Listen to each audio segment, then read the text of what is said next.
जय हिंद बच्चों। तो हम आपके लिए अर्धवार्षिक परीक्षा 2024-25 का कक्षा नवम का प्रश्न पत्र लेकर आए हैं, जिसमें हमारा विषय चित्रकला का प्रश्न पत्र है, यानी कि class 9th drawing half yearly examination 2024-25 की हम लोग जो है ये प्रश्न पत्र लेकर आए हैं। इसमें जितने भी क्वेश्चन हैं आपके हाफ ईयरली एग्जाम के लिए वेरी वेरी इंपॉर्टेंट हैं। तो आप इन सभी क्वेश्चंस को अपने हाफ ईयरली एग्जाम से पहले एक बार जरूर देख कर जाइएगा। और अगर आप चैनल पर पहली बार आए हैं तो आप चैनल को सब्सक्राइब जरूर कर लीजिए, क्योंकि आपको यहाँ पर सभी सब्जेक्ट के क्वेश्चन पेपर मिल जाएंगे जो आपके हाफ ईयरली एग्जाम के लिए वेरी वेरी इंपॉर्टेंट होंगे। तो चलिए आज का वीडियो शुरू करते हैं। और आप लोग वीडियो को लाइक और चैनल को सब्सक्राइब, साथ में टेलीग्राम और व्हाट्सएप ग्रुप को जरूर ज्वाइन कर लीजिएगा, जिसकी लिंक आपको डिस्क्रिप्शन में मिल जाएगी, जिससे आपको इंपॉर्टेंट अपडेट और पीडीएफ वगैरह जो है आपको वहाँ पर प्रोवाइड की जा सके। तो चलिए हम लोग जो है अर्धवार्षिक परीक्षा नवम का प्रश्न पत्र देखने वाले हैं। तो यहाँ पर कुछ आपको निर्देश दिए गए हैं, तो उन निर्देशों को आपको पढ़ना है, इसके बाद ही अपना जो है पेपर शुरू करना है। ठीक है, तो हमने निर्देश पढ़ लिए, हम सीधे चलते हैं। यहाँ पर देखो, सबसे पहले यहाँ पर खंड का है बहुविकल्पीय प्रश्न, जो कि आपका 20 नंबर का आता है। ठीक है, इसमें क्या है, इस खंड के 3 भाग हैं, जिसमें आपका पहला भाग है प्रावधिक कला का, दूसरा भाग आलेखन कला का, तीसरा भाग है मानव चित्रण का, जो अनिवार्य है।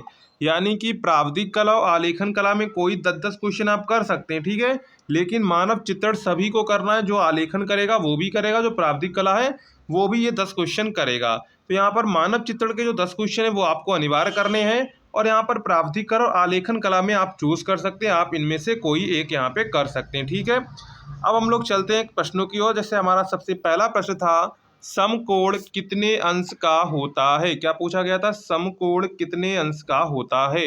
तो समकोण कितने अंश का होता है, तो समकोण आपका 90 डिग्री का होता है। कितने अंश का होता है, 90 अंश का होता है। इसलिए ऑप्शन यहाँ पर आपका क्या करेक्ट हो जाएगा, तो ऑप्शन यहाँ पर आपका का वाला करेक्ट हो जाएगा, 90 डिग्री। नेक्स्ट है, ज्यामिति कितने प्रकार की होती है। क्या है, ज्यामिति कितने प्रकार की होती है। ज्यामिति कितने प्रकार की होती है, 1 2 3 5। तो ज्यामिति कितने प्रकार की होती है, तो ज्यामिति आपकी होती है 2 प्रकार की, और 2D और 3D। कितनी होती है, 2D और 3D। ऑप्शन नंबर यहाँ पर आपका जो है खा वाला करेक्ट हो जाएगा। नेक्स्ट है, जिस चतुर्भुज की भुजाएं समान ना हो कहलाता है। तो जिस चतुर्भुज की भुजाएं समान ना हो कहलाता है, चतुर्भुज, आयत, समचतुर्भुज, विषम चतुर्भुज। तो जिस चतुर्भुज की भुजाएं समान ना हो वो कहलाता है विषम चतुर्भुज। क्या कहलाता है, विषम चतुर्भुज कहलाता है। इसलिए ऑप्शन नंबर यहाँ पर आपका जो है 4th वाला करेक्ट हो जाएगा, विषम चतुर्भुज। नेक्स्ट है, त्रिभुज के किसी शीर्ष को उसके सामने वाली भुजा के मध्य बिंदु को मिलाने वाली रेखा कहलाती है। मतलब कि ये कोई त्रिभुज है, इसके शीर्ष से कोई इसको मध्य बिंदु पर मिलाती है, तो ये रेखा क्या कहलाती है, ये रेखा कहलाती है माध्यिका। क्या कहलाती है, माध्यिका कहलाती है। अगर लंब यहाँ पर 90 डिग्री बना तो वो लंब कहलाती है। हमारा यहाँ पे कह रहा है मध्य को मिलाती, किसको मिलाती है, मध्य को मिलाती है, तो वो रेखा क्या हो जाएगी, तो वो रेखा हो जाएगी आपकी माध्यिका। क्या हो जाएगी, माध्यिका हो जाएगी। ऑप्शन नंबर आपका यहाँ पे 3rd करेक्ट हो जाएगा।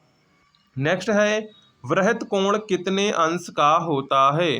तो वृहत कोण कितने अंश का होता है, 180 डिग्री से बड़ा, 70 डिग्री, 90 डिग्री, 80 डिग्री।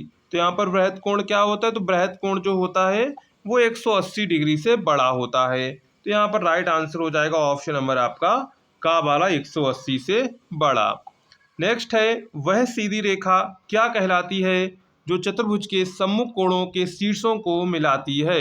यानी कि ये देखो, कोई चतुर्भुज होता है, जब उसके सम्मुख शीर्षों कोणों को मिलाती है तो ये रेखा क्या कहलाती है, तो ये रेखा कहलाती है विकर्ण। क्या कहलाती है, विकर्ण कहलाती है। तो यहाँ पर आंसर आपका क्या करेक्ट हो जाएगा, तो आंसर यहाँ पर आपका का वाला करेक्ट हो जाएगा, विकर्ण। क्या हो जाएगा, विकर्ण।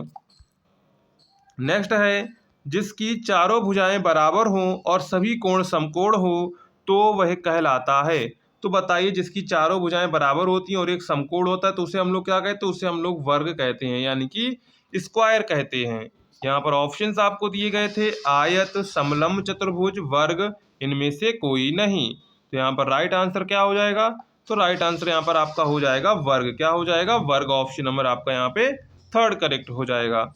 नेक्स्ट है, किसी समतल क्षेत्र की भुजाओं के योग को क्या कहते हैं।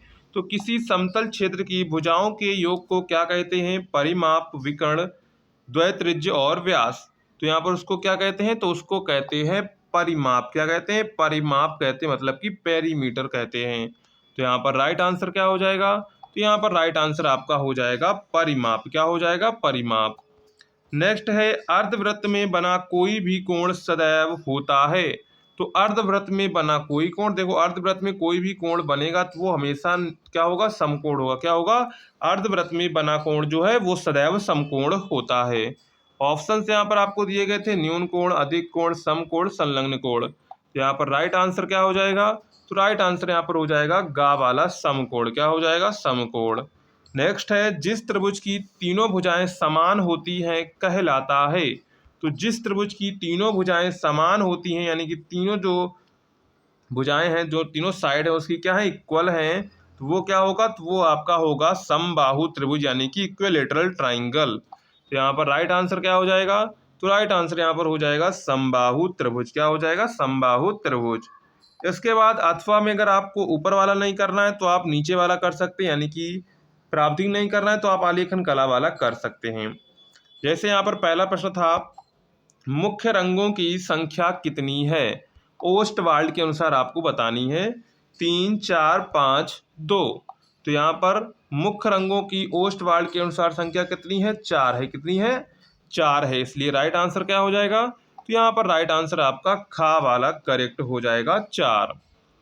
नेक्स्ट है, लाल में पीला रंग मिलाने पर कौन सा रंग बनता है? तो लाल में पीला रंग मिलाने पर कौन सा रंग बनता है? बैगनी, गुलाबी, हरा, नारंगी। तो लाल में पीला रंग मिलाने पर कौन सा रंग बनता है? तो नारंगी रंग बनता है। कौन सा रंग बनता है? नारंगी रंग बनता है। इसलिए राइट आंसर यहाँ पर क्या हो जाएगा? तो राइट आंसर आपका हो जाएगा नारंगी। नेक्स्ट है, इंद्रधनुष में पांचवा रंग कौन सा होता है? तो इंद्रधनुष का क्या होता है? VIV, विविग्योर। क्या होता है? विविग्योर। तो violet, indigo, blue, green, yellow 5वें नंबर पर आता है। तो यहाँ पर ऑप्शंस आपको दिए गए थे, पीला, लाल, नीला, बैगनी। तो यहाँ पर राइट आंसर क्या हो जाएगा? तो राइट आंसर यहाँ पर हो जाएगा आपका पीला। क्या हो जाएगा? राइट आंसर हो जाएगा आपका पीला। नेक्स्ट है, आलेखन कितने प्रकार के होते हैं? क्या है? आलेखन कितने प्रकार के होते हैं? 4, 5, 3, 6। तो आलेखन कितने प्रकार के होते हैं? तो आलेखन 4 प्रकार के होते हैं। कितने प्रकार के होते हैं? आलेखन 4 प्रकार के होते हैं। तो यहाँ पर राइट आंसर क्या हो जाएगा? राइट आंसर यहाँ पर जो है 4 हो जाएगा। ठीक है, आलेखन को अलग अलग भागों में अलग अलग प्रकार से बांटा गया, वैसे मुख्य रूप से जो 4 होते हैं। नेक्स्ट है, प्राथमिक रंग में सफ़ेद रंग मिलाने से कौन सी रंगत प्राप्त होती है? टिंट, शेड, टोन, इनमें से कोई नहीं। तो प्राथमिक रंग में सफ़ेद रंग मिलाने से कौन सी रंगत प्राप्त होती है? वो प्राप्त होती है टिंट। क्या प्राप्त होती है? टिंट प्राप्त होती है। इसलिए ऑप्शन नंबर यहाँ पर आपका जो है का वाला करेक्ट हो जाएगा, टिंट। क्या हो जाएगा? टिंट। नेक्स्ट है, एक आलेखन में साधारणतया किस प्रकार के रंगों का प्रयोग किया जाता है? हल्के आकर्षक रंग, भड़कीले रंग, चमकीले रंग, विरोधी रंग। तो यहाँ पर एक आलेखन में साधारणतः किस प्रकार के रंगों का प्रयोग किया जाता है? तो हल्के आकर्षक रंगों का प्रयोग किया जाता है। किसका? हल्के आकर्षक रंगों का प्रयोग किया जाता है। इसलिए यहाँ पर राइट आंसर क्या हो जाएगा? तो राइट आंसर ऑप्शन नंबर आपका ए वाला यहाँ पे करेक्ट हो जाएगा, हल्के आकर्षक रंग। नेक्स्ट है, रंगों के कितने गुण होते हैं? तो रंगों के कितने गुण होते हैं? रंगों के कितने गुण होते हैं? 3, यहाँ पर आपको 5, 4, 2 ऑप्शंस यहाँ पर आपको दिए गए हैं। तो यहाँ पर क्या हो जाएगा? तो यहाँ पर देखेंगे तो रंगों के कितने गुण होते हैं? तो रंगों के 3 गुण होते हैं। कितने गुण होते हैं? 3 गुण होते हैं। तो ऑप्शन नंबर यहाँ पर आपका का वाला करेक्ट हो जाएगा। नेक्स्ट है, ज्यामिति आलेखन में किस प्रकार की आकृतियां बनाई जाती हैं? तो ज्यामिति आलेखन में किस प्रकार की कृतियां बनाई जाती हैं? अलंकारिक, ज्यामिति, फूल पत्ती, इनमें से कोई नहीं।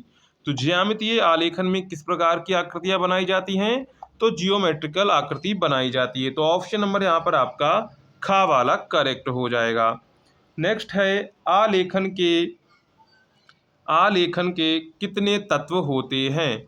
तो आलेखन के कितने तत्व होते हैं? तो आलेखन के टोटल जो है डिजाइन के जो एलिमेंट्स होते हैं वो 7 होते हैं, लेकिन ये ऑप्शन यहाँ पर का 4 5 6 3 दिया गया है। तो यहाँ पर राइट आंसर आप लोग क्या कर देंगे? गा वाला 6 कर देंगे। अगर आपको कहीं 7 अगर ऑप्शन में आता है तो आपको 7 टिक करना है, ठीक है। तो यहाँ पर राइट आंसर हो जाएगा 6। इसके बाद है आलेखन की पुनरावृत्ति करने के लिए किस प्रकार के कागज का प्रयोग किया जाता है? Tracing paper, cartridge paper, pastel paper, इनमें से कोई नहीं। तो आलेखन की पुनरावृत्ति करने के लिए किस प्रकार के कागज का प्रयोग किया जाता है? तो वो किया जाता है ट्रेसिंग पेपर का। किसका? ट्रेसिंग पेपर का किया जाता है।